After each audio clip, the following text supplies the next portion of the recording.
Dustin Martin, you might have heard, plays his 300th game against Hawthorn this Saturday. Here's some of the recent commentary around the Tigers champion. Is Dusty capable at this stage in the twilight of his career? Is he capable of stepping up and maybe being something that he hasn't been previously because others have been able to shoulder that? There's no knowledge yet of any all-in press conference with him, and I'd be surprised. What would be a surprise if he was to provide himself for that, despite the media itself, the AFL itself saying there is a deal and a requirement to be made available for all occasions. We've had 299 games of Dusty not wanting to talk. So if he doesn't want to talk, we're not going to waste time chasing him. These were the three players I thought that were 1, 2, 3 as we go in from this particular century. And yes or no, Dustin Martin's not in it. The 3 Norm Smith medals is an enormous achievement, but it's only 3 games in his 300. So to sum up, of course, Dustin Martin should be prepared to give an interview, just as Lance Franklin should have last year when he retired. But clearly there are rules for some and rules for others. No, Dustin Martin was never going to show the sort of leadership qualities that Tim Watson's talking about, and I think most people in footy understand that. And Lee, I just find it staggering, despite your all-Australian criteria, that you can't find a spot for Dustin Martin in your top 3. But sometimes football provides stories of such rags to riches that we just should celebrate them. And frankly, to date, in recent weeks, the debate has far outweighed the celebration where Dustin Martin is concerned. But his ability to bring people through the turnstiles over the last 15 years and what he has achieved in lifting Richmond out of a 37-year-old wilderness is worth that celebration. Call me biased, I don't care. Biased, I think. So who's Lee Matthews is entitled to his opinion. Who's the strongest arrow towards there? Lee's entitled to his opinion as one of the greatest players of all time. But I'm entitled to disagree with him, aren't I? Yeah, even though I clearly don't have the qualities that Lee Matthews extolled. I just called him wrong.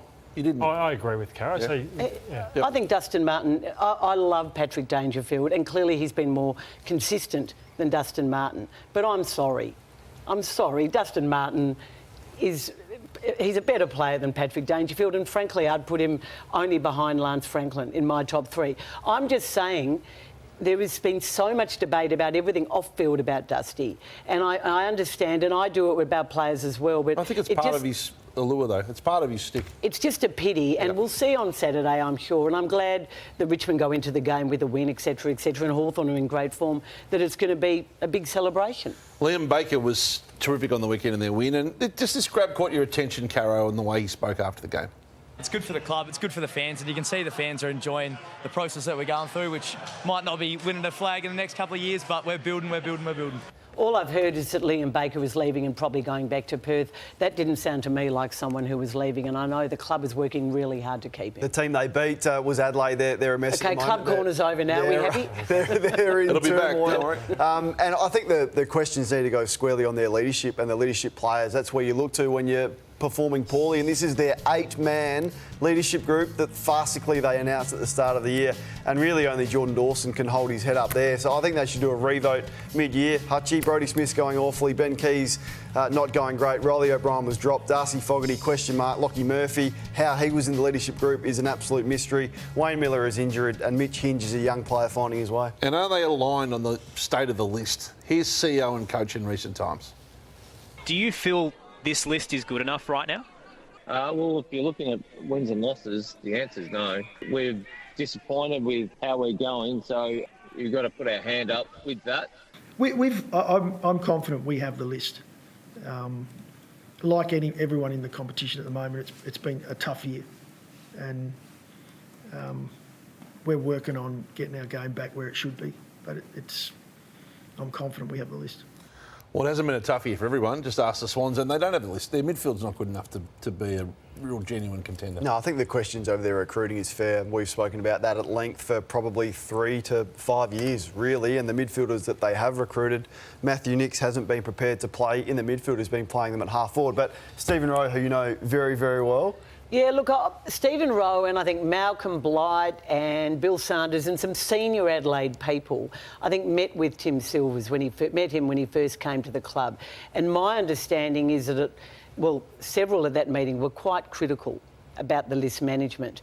I think what we heard... Well, let's have a listen to what Stephen Rowe said after the Richmond loss. I don't rate the decision makers that are now having to make judgment on this decision, where we are now, moving forward with the list. Your football director, Mark Rasciuto, Justin Reid, that list management group has to 100% go in the Bunsen burner. Tim Silvers will stand up. We're going to have a review. And I know what will happen. They'll throw an assistant under the bridge. They'll say the development's not right. And the same key people that I've been in onto for a number of years will still remain in those chairs. Not enough people say it. It's a boys' club.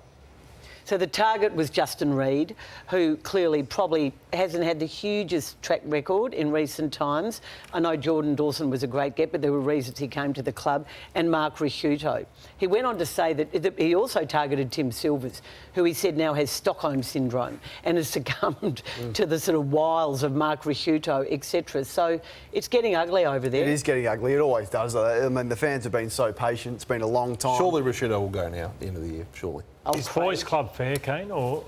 I don't know I don't know about Boys Club, Lordo, but I think some people in senior positions have been there for a long time, and when you go through a rebuild and it doesn't work and the fans have been so patient, it's been a long time for a proud footy club, then I think questions emerge. Tim Silvers has to act. We need to move on, Caro.